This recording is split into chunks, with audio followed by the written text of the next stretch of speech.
Did you know Clemson plays Notre Dame this Saturday night? Did you know the line is 3.5? Clemson's undefeated. This is not a 2 or 3 loss team. This is not some team that has been cast into college football's ditch over here and better luck next year, guys. They are smack dab in the middle of the playoff hunt, and according to odds makers out there, got a real shot to lose this weekend against 5-3 Notre Dame. What do we make of this? Clemson's coming off a bye, by the way, and yet here they are. I know you're confused by that line. I know you're a little confused, and the fact that it hasn't shot up this week, a lot of you are puzzled, dare I say perturbed. Notre Dame's faced 3 ranked teams this year. They are 2-1 straight up and 3-0 against the spread against those teams. A ray of sunshine. And then here comes the cloud to cover up all the sun. Notre Dame 0-4 against the spread at home. This game will be played in South Bend. Rumor on the street is quite a few Clemson Tigers are making the drive up there. If you could afford this ticket, be real, you're probably flying. But I expect a healthy portion, a smattering, more than just a smattering of orange and white around the crowd there. The last time we saw Clemson, what was happening? Do you remember?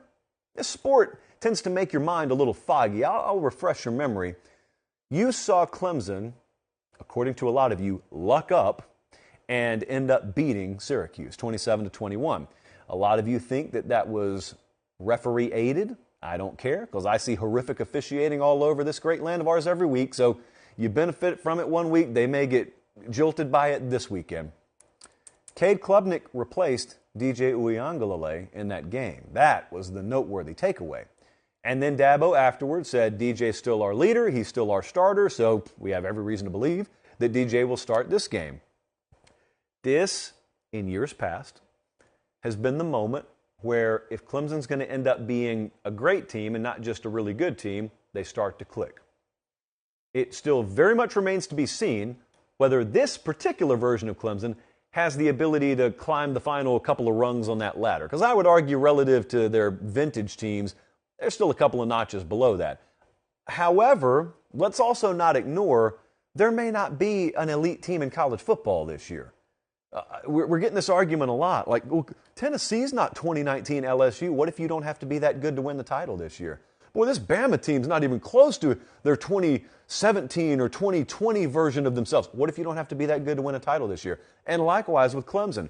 Boy, that Trevor Lawrence version would shred this Clemson team. What if you don't have to be that good? Who knows? Who's elite right now? I know what the top 5 look like. Which one of them's elite?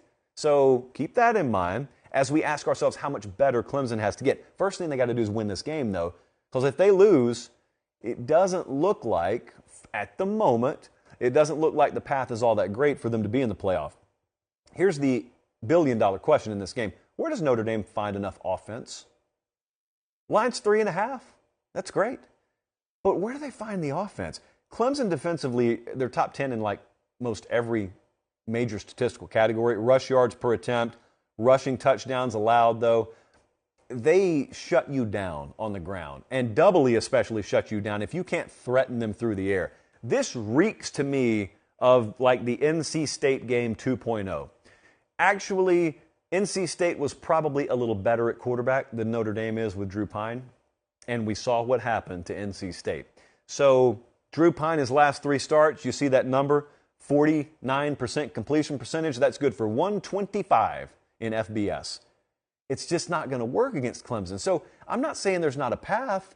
I'm just saying, as I always say, if you can bring me a model that forecasts things like your average starting field position being plus 15 yards better than your average, or you being plus 3 turnovers and you scoring twice on special teams, that sort of thing would greatly help me. I don't think you can afford that.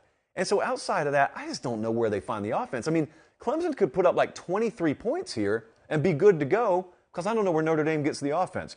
However, weather could be a factor in this game too, but even if it's not, I'm thinking about where the mentality is with that Clemson team right now. And the last thing you saw is your quarterback sort of lose it a little bit, and you had to put in the backup. And so you go into a bye week. Hopefully you got it all cleaned up. You come out of the bye week. You're facing a pretty good defensive unit here in Notre Dame. Stiff challenge on the road. The total in this game is in the mid-40s for a reason. If you don't have early success and you go into a shell and you refuse to be aggressive, they can win because you insert so much variance at that point into the game. You're not letting your talent take over. And as a result, you limit both teams' possessions. And at that point, one bounce of the ball is disproportionately more likely to beat you. Notre Dame may not hit you for 6 or 7 plays of 20-plus yards, but if you make it that kind of game, 1 or 2 of those plays could end up beating you. And it's not 1927. Anyone can hit 1 or 2 of those plays. Let's take a look at what the model thinks. Clemson minus 3.5 in the Vegas market right now, pretty consensus. The model leans Clemson at minus 5.5. And look, I got to, absent some more data, roll with the model here. I like Clemson to win. I don't think they're going to pull away necessarily, or if they do, I think it looks something like 24-3. But I think they're going to do enough to win, and I also think they're going to cover because I just don't know where the offense comes from for Notre Dame. Thanks for watching, guys. Don't leave yet. Don't leave yet. Make sure you like the video, and please subscribe to the channel. Not just for me. That's how we keep this entire thing free.